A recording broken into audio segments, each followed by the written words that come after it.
नमस्कार, ABP news पर आपका स्वागत है। आप देख रहे हैं खबर दिन भर। आपके साथ मैं हूं आदर्श झा। शुरुआत इस वक्त की बड़ी खबर के साथ करेंगे। देखिए, टीएमसी सांसद दिनेश त्रिवेदी ने राज्यसभा से इस्तीफा दे दिया है। आज राज्यसभा में उन्होंने पीएम मोदी की तारीफ की और फिर कहा कि उन्हें घुटन हो रही है। हिंसा की घटनाओं को देखकर वो दुखी हो रहे हैं, इसलिए इस्तीफा दे रहे हैं। दिनेश त्रिवेदी ने टीएमसी से अपनी नाराजगी जताई है। इस वक्त की बड़ी जानकारी हम आपको दे रहे हैं। पूर्व रेल मंत्री और टीएमसी नेता दिनेश त्रिवेदी ने राज्यसभा से इस्तीफा दे दिया है। उन्होंने कहा कि उन्हें राज्यसभा में घुटन महसूस हो रही है। हिंसा की घटनाओं को लेकर वो बहुत आहत नजर आ रहे थे और इस्तीफा देने के बाद उन्होंने प्रधानमंत्री नरेंद्र मोदी की तारीफ भी की। ममता बनर्जी से एक तरीके से दूरी बना ली है। दूसरी तरफ पीएम मोदी की तारीफ कर रहे हैं और अपना इस्तीफा देते हुए उन्होंने कहा कि जिस प्रकार से हिंसा हो रही है, मुझे यहाँ बैठे बैठे बहुत अजीब लग रहा है। मुझसे ये देखा नहीं जा रहा है।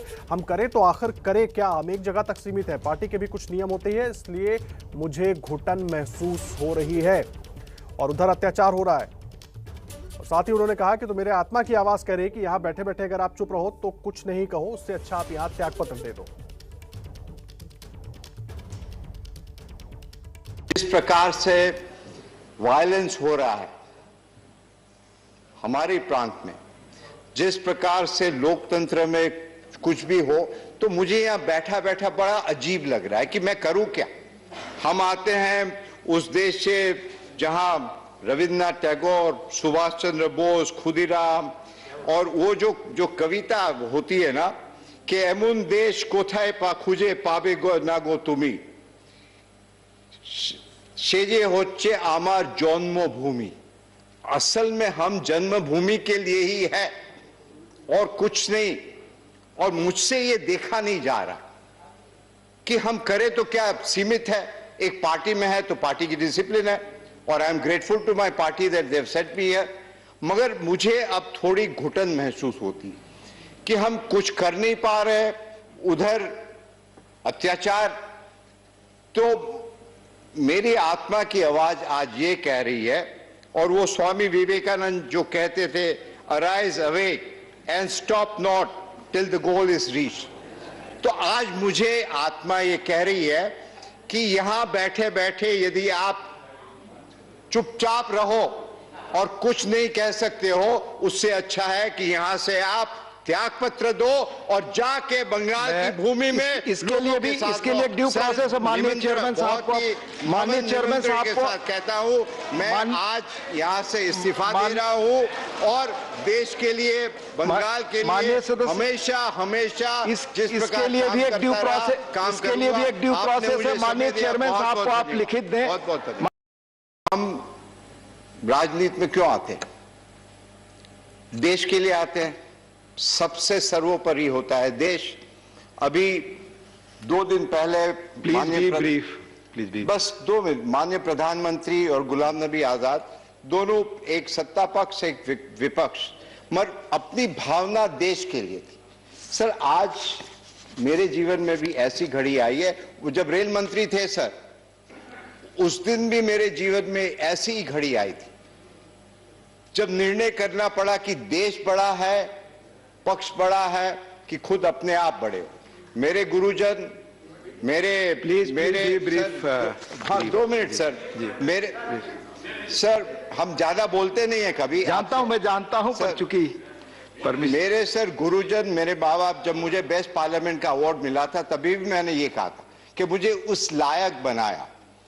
तो आज भी जब देखते हैं कि देश की क्या परिस्थिति, पूरी दुनिया हिंदुस्तान की तरफ देखती है।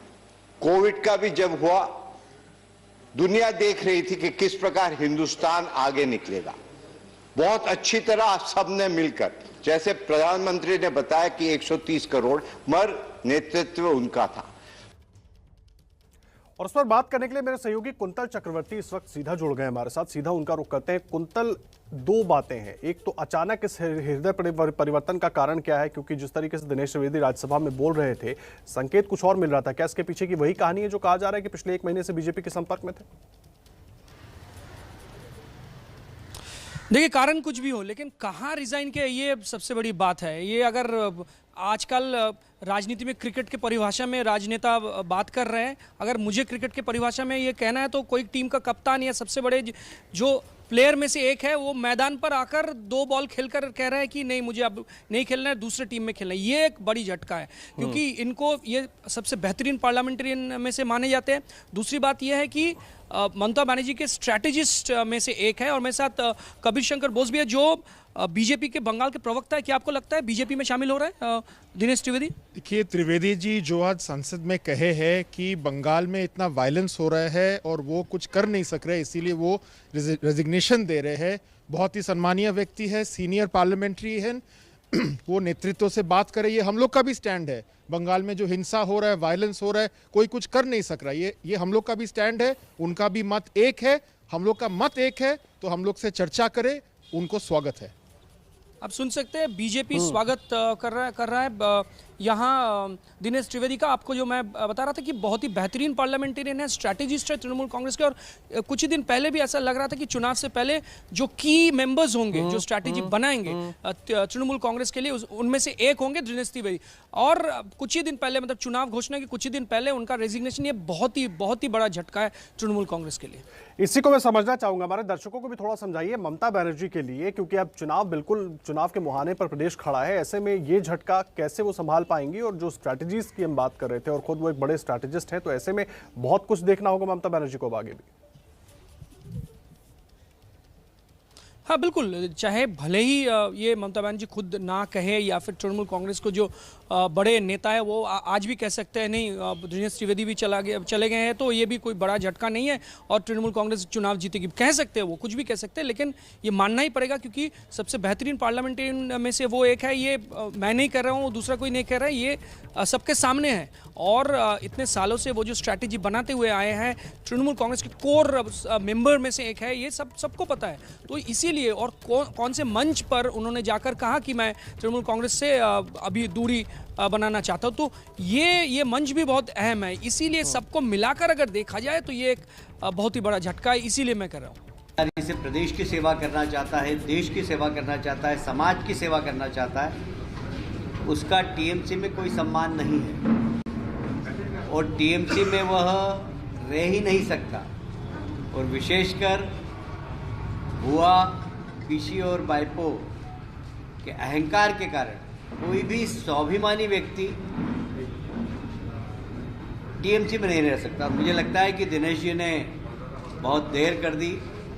मुझे तो साल भर पहले एक बार एयरपोर्ट पे मिले थे, तब उन्होंने कहा था कि बहुत ख़राब स्थिति है, मैं बिल्कुल काम नहीं कर पा रहा हूँ, पर टीएमसी छोड़ते छोड़ते उनको साल भर लग गया। वास्तव में बंगाल में एक बात बहुत साफ हो गई है कि अगर बंगाल का विकास जो चाहता है, वह मोदी जी के प्रति विश्वास व्यक्त कर रहा है। तो कैलाश विजयवर्गीय को सुन रहे थे आप, और उस पर बात करने के लिए मेरे सहयोगी विकास भदौरिया भी जुड़ गए हमारे साथ। विकास, बड़ा सीधा सा सवाल है, अचानक चुनाव से ऐन पहले हृदय परिवर्तन हो जाता है दिनेश त्रिवेदी का, पर्दे के पीछे की कहानी क्या है पूरी? देखिए, पर्दे के पीछे की कहानी ये है, जैसा कि कैलाश विजयवर्गीय बता रहे थे कि साल भर पहले उन्होंने ऐसा कहा था कि घुटन महसूस हो रही, तब भी दिनेश त्रिवेदी के बाबू स्वर थे, लेकिन उसके बाद ममता बनर्जी ने उनको राज्यसभा में भेज दिया था। लेकिन दरअसल पार्टी के भीतर अभिषेक बनर्जी की बढ़ती ताकत के बाद कई बड़े नेता अपने आप को टीएमसी में असहज महसूस कर रहे थे। उनकी जो उपयोगिता थी पार्टी में धीरे धीरे कम होती जा रही थी, और अभिषेक बनर्जी अपनी टीम के लोगों को ताकतवर कर रहे थे। ठीक है, दिनेश त्रिवेदी भी उन्हीं नेताओं में से हैं जो अपने आप को अभिषेक बनर्जी के उदय के बाद से कमजोर महसूस कर रहे थे। और यही वजह है कि जब हाल ही के कुछ दिनों में वो लगातार बीजेपी के कई नेताओं के संपर्क में थे, अमित शाह जी के संपर्क में आए वो, और उसके बाद ये फैसला उन्होंने लिया कि वो अब टीएमसी को छोड़ देंगे। उनको 2 ऑप्शन दिए गए हैं, 2 विकल्प सुझाए गए हैं। एक, विधानसभा चुनाव भी लड़ सकते हैं, दूसरा चुनाव के बाद, विधानसभा चुनाव के बाद उनको फिर से राज्यसभा में भेजा जा सकता है। तो ऐसी सूरत में आखिरी फैसला उन पर छोड़ दिया गया है कि वे क्या करें। जी विकास, बहुत धन्यवाद आपका इस पूरी जानकारी के लिए। विकास भदौरिया हमारे सहयोगी पूरी जानकारी दे रहे थे इस घटनाक्रम के पीछे, पर्दे के पीछे क्या कुछ चल रहा है।